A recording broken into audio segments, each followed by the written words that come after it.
Monday, May the 17th, and this is my daily thought. Is it me, or did the weekend we blinked and it just flew by? I always say that to one of my coworkers at my job: don't blink, because after you do, it'll be Monday again.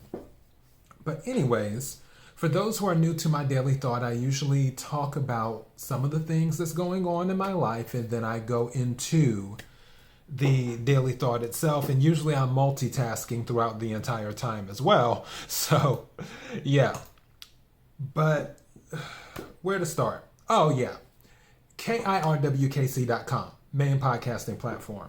This podcast is carried on Apple, Spotify, Google, iHeartRadio, Pandora, Overcast, Bullhorn, Amazon Music, Audible, and several other podcasting platforms. Please feel free to listen to this podcast on whatever platform is most convenient for you.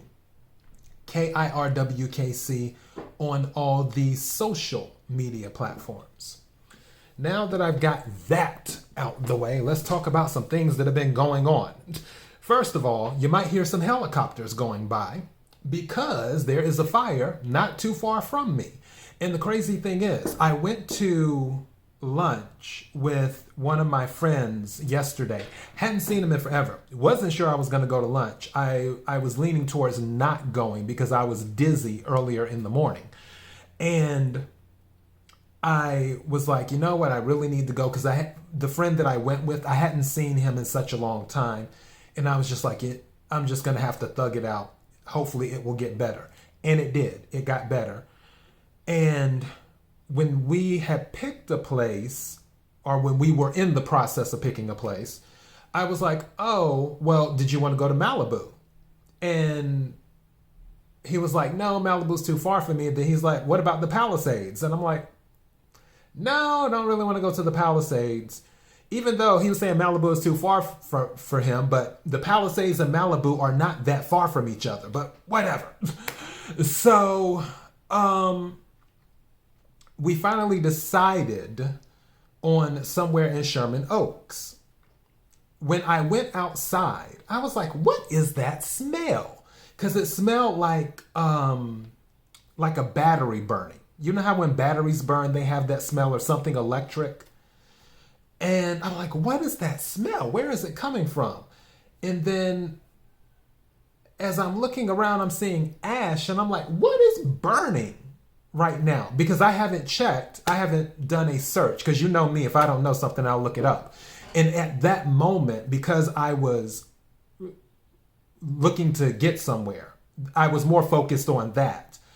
And once I made it to Sherman Oaks, the smell wasn't really there, so it was whatever.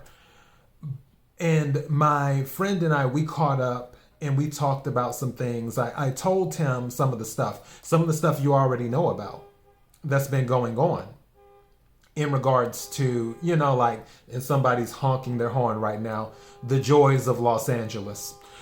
But I digress. I was telling him about the whole mono situation and things of that nature, and some of the stuff I've been dealing with since last year up until today. And he's like, wow, I didn't know you were going through all that. I was like, yeah, I deal with it, and I just keep going. And I was explaining the whole situation, and obviously he has stuff that he has dealt with too. And we discussed that. But we didn't stay in that energy too long. We were focusing more on the good things that have been happening. And that's what I told him too, because when I had told him all the things that have been happening to me that are more on the low frequency type energy, I was like, yeah, but I don't like to focus on that. I like to focus on the good stuff, because a lot of amazing things have happened for me since 2020 and throughout 2021. And a lot of amazing things have happened for him too. And we had a very nice lunch in Sherman Oaks. I forgot the name of the place, because I go up and down Ventura Boulevard from time to time, but I don't stop at the stores. I don't memorize the stuff because I'm a homebody. I know it had butter in it, the name of the place. I think Butter Cafe or something, Butter Cafe whatever. If you're on Ventura Boulevard, you can check it out and see how the food is. Honestly, I think the service was better than the food. The food was okay. I've had better food, but it was all good, which I didn't pay for it. I tried to pay for it, but when I scanned my card, it asked me to put the chip in, and then my friend was rushing to pay for it because he had ordered more stuff than me, but I was like, it's whatever. And when I tried to put my chip in, my friend tapped his card on the what do you call it? The processor. And he beat me to it. And at first I thought I had made it, and I was like, oh man. And yeah, so it was a funny moment is what it was. We were fighting over who was going to pay for lunch. And once we finished catching up, he took me back to my car because I parked far away, because the original restaurant we had selected, which was the Blue Jam Cafe, their wait time was 80 minutes to 100, and I think she said 11 minutes. And I had told him that. And he's like, oh no. And I'm like, yeah, same. We're on the same page with that. And then he just came and picked me up from the Blue Jam Cafe on Ventura, and he started calling places on Ventura until finally we found the place that was 15 to 20 minute wait. And that's what it was. And it was really interesting too in the line, because I was explaining to him what I've been doing while we were waiting. And I was talking about the tarot card readings, and then I started talking about the sign of Cancer. And it just so happens this girl and her companion, she overheard me say Cancer. She's like, did you say Cancer? I'm like, yeah. She's like, I'm a Cancer. And then my friend's like, he's a Cancer too, pointing at me. And then we end up sitting next to each other later on while we eat. And I was explaining something to my friend about relationships and being involved in relationships that sometimes are only one-sided, where people will take but they don't give, and those are the relationships that obviously you try to avoid. And then she chimes in and is like, yeah, exactly, because we're Cancers and we bring people into our shell, and then when we bring them into our shell, it's hard to kick them out, and so on and so forth. So that was going on at the restaurant. She was real funny. And after that, I left. He dropped me off in my car, left, went back to my apartment. And as I'm driving back to my apartment, that smell shows up again. And I'm like, what? Where is that coming from? And then in the mountains, I see smoke. At first I thought it was clouds, because the clouds sometimes have been so low that I'm like, okay, those clouds are awfully low today, but whatever. So with the smoke going on, and with me smelling, ash and seeing ash, that was the other thing too, seeing ash, I'm like, okay, what's really on fire? So then I get home and I'm like, all right, now I'm doing the research, and find out that somebody allegedly set a fire in the Palisades, where my friend wanted to eat lunch. And I wanted to eat lunch in Malibu, which when I go to Malibu, I take Topanga Canyon, which is blocked at Topanga Canyon near Mulholland Drive. And yeah, Mulholland Drive going up Topanga is blocked. It might still be blocked, to my understanding. And that's how I usually go to Malibu, because I don't really like getting on the 101 or the 405. And I was telling my friend, I was like, wow, it's a good thing we didn't go, because we didn't know it was going on. And he's like, it's a good thing we didn't try to eat lunch in the Palisades today. He's like, yeah. He's like you said at lunch, things seem to be working out in our favor, because that was one of the things I was talking about, that regardless of all of the craziness that has happened with me and him, it seems like things have been very serendipitous for us, which is really, really cool. So I thought that was cute. Then, when everyone knows I wrapped up my tarot card readings this weekend, those who follow the podcast. So I was putting up one of my tarot card decks, and the cards fell out the deck as I was attempting to put the deck away. And the card that fell out in front of me in plain view that caught my attention first was the devil. And I was like, uh-oh, here we go. There's that devil again. There's a story behind this. Stay with me. So I was like, start putting up the cards. All right. Put them in the case. In the deck. Put the deck in the box, and then I put the box in the case or container, because I have a large container of all my tarot card decks. And then as I was preparing for another reading, doing the pre-shuffle, I dropped a card by accident.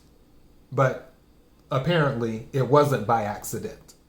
I drop a card, and usually in the pre-shuffle, if a card comes out, sometimes I count that as the card of one of the two in the pre-shuffle, because I go by the energy. Because it's like, oh, this card is asking to come out. And if I feel that's the case, I count it. Well, when I got the card that fell as I was doing the pre-shuffle with a totally different deck, something was saying, this card isn't for this pre-shuffle. This card is for you. So I look at the card. Guess what it is? It's the devil. I'm like, oh, here we go again. I said, he's going to call me and or text me or something. I was like, he's about to show up. I haven't heard from him in a minute. He's about to show up this weekend some type of way. Just watch. Watch, watch, watch. My cards are telling me he is about to contact me. And by he, my ex. So my cards are telling me he's about to contact me. Just watch it happen. And sure enough, like clockwork, a text comes through. I said, here we go. Let the games begin. And I shut it down quick. I wasn't having it. I wasn't being bothered.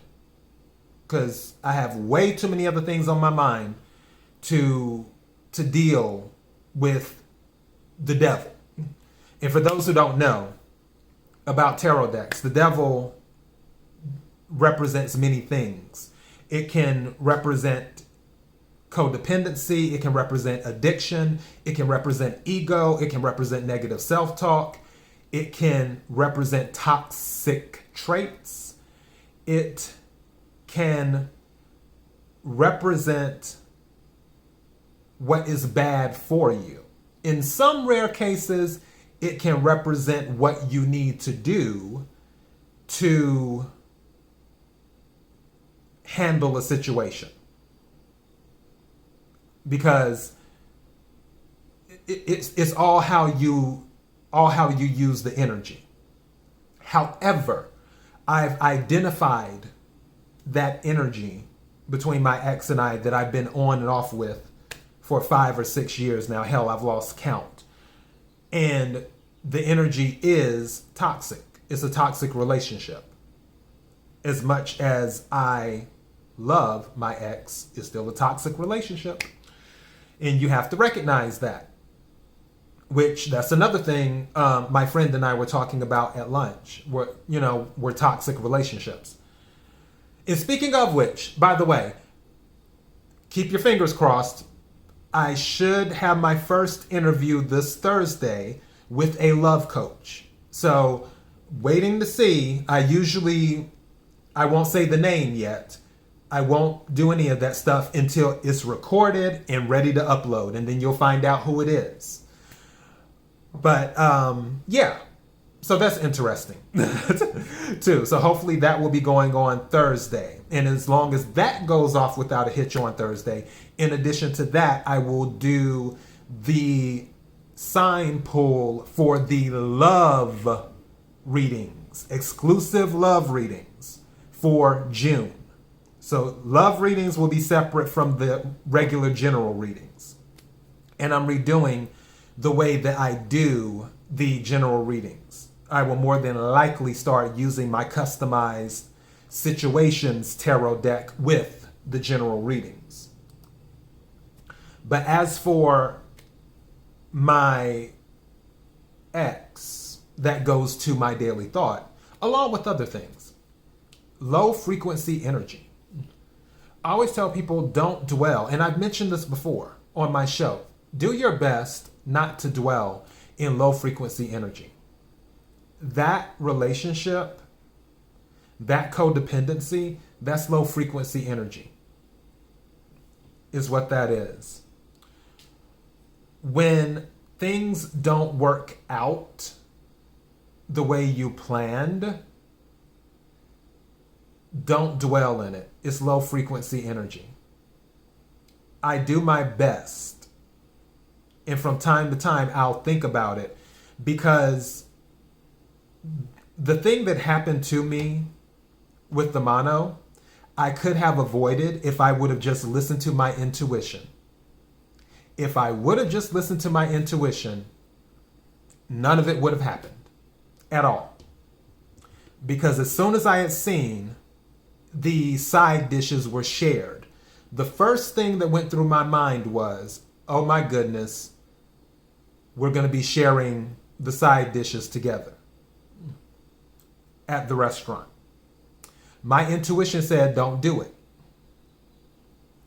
I don't always listen to my intuition. That was one of those moments. And this is the result. So part of me, I have to tell myself that there is a reason. Now, if you remove the spiritual aspect from it, if I want to go ahead and psychoanalyze here, if you remove the spiritual aspect from it, then one might say it's a way of coping.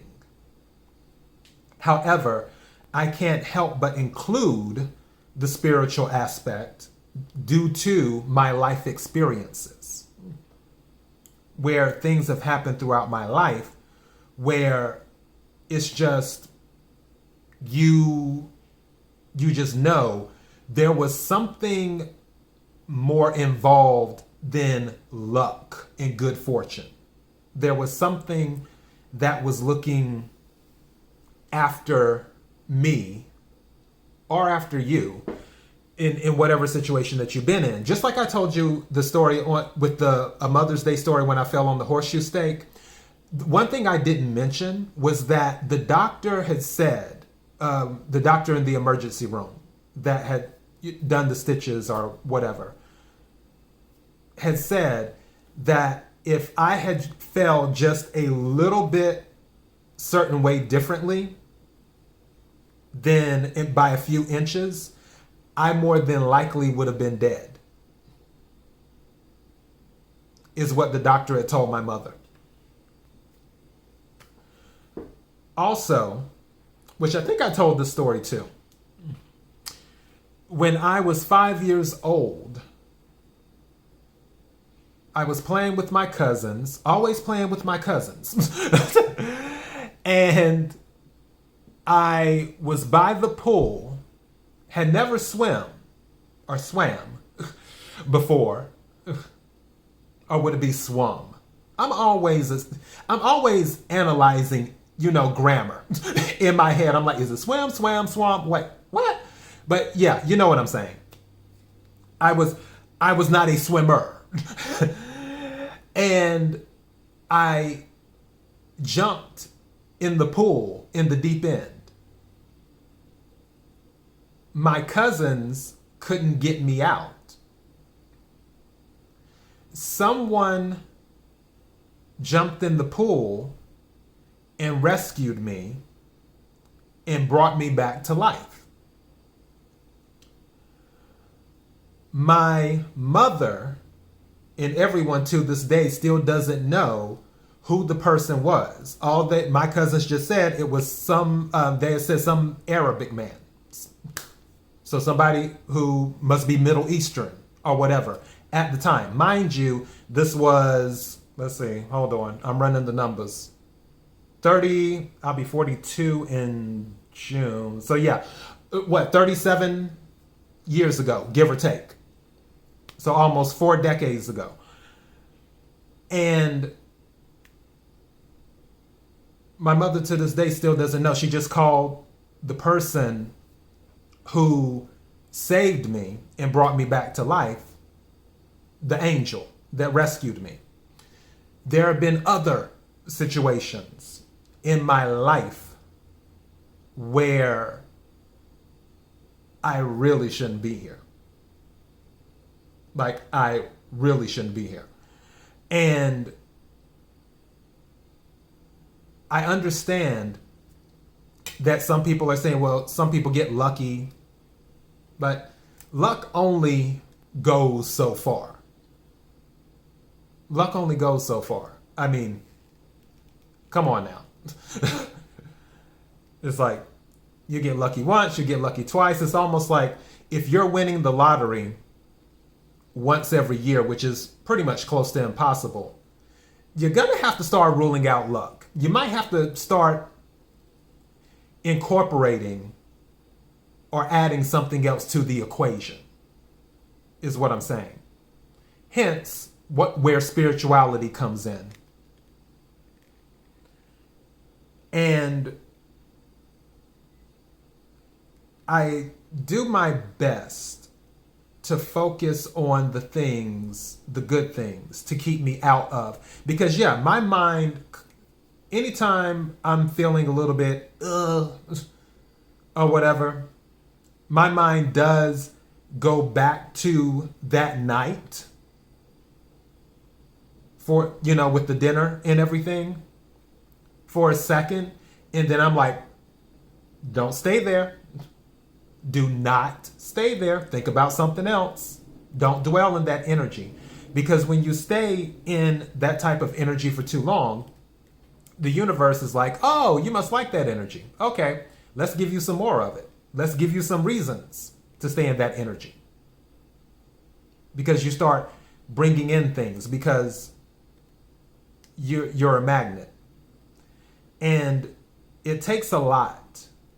And I'm not saying that I am Mr. Happy-go-lucky, sunshine and rainbows 24/7. Nobody is. And if they are, I mentioned this before in one of my daily thoughts, anyone who is happy all the time, I do not trust them at all. I don't. So let's make that clear. And I'm not happy all the time, because you can't be. Everything has to have balance. You have to have your happy moments. You have to have your sad moments. But you can't have extreme happy moments and be happy all the time. And you can't have extreme sad moments and be sad all the time. You just can't do it. However, you don't want to stay in that low frequency energy. You can go there for a second, but don't stay too long. And that's not just in your thoughts. That's also in your relationships. That's why, as soon as the devil texted me, like my cards told me he would, I was just like, nope, don't want to see you. Because I know the energy is low frequency. And I don't want to be in that energy. I want to focus on happy things and do that is what I want to focus on. I don't want to be in the company of those who bring low frequency energy to me. And I don't care who they are. It can be friends, relatives, co-workers. It doesn't matter. I'm not looking to be in a low frequency energy. And don't confuse being direct with being low frequency, because there's a difference. Because I know some people might be contemplating that in their mind. And I want to make that clear too. Let me add that caveat. There goes another helicopter. But yeah, that's my daily thought. Just do your best. And I know it is not easy. I know it's not easy. Believe me. But there's at least something something, something, something that when you wake up every day that you can be happy about, that you can smile about, that you can be thankful for. And do that. You can find one thing. And as I said before, if you wake up and see another day, there is a reason for it. You didn't wake up to be in low frequency energy. You woke up because the universe has a purpose for you. What your purpose is, I have no idea. I'm not the universe. I'm intuitive. I'm not the universe. And that will be something that you'll have to figure out on your own through self-reflection and through trial and error and everything else. But if you are still here, there's something for you to do. You just have to figure out what it is and do your best to stay balanced and hit the high frequency energy as much as you can and stay out of the low frequency energy as much as you can. And that is my daily thought. KIRWKC.com, main podcasting platform. KIRWKC on all the social media platforms. Until next time, be blessed.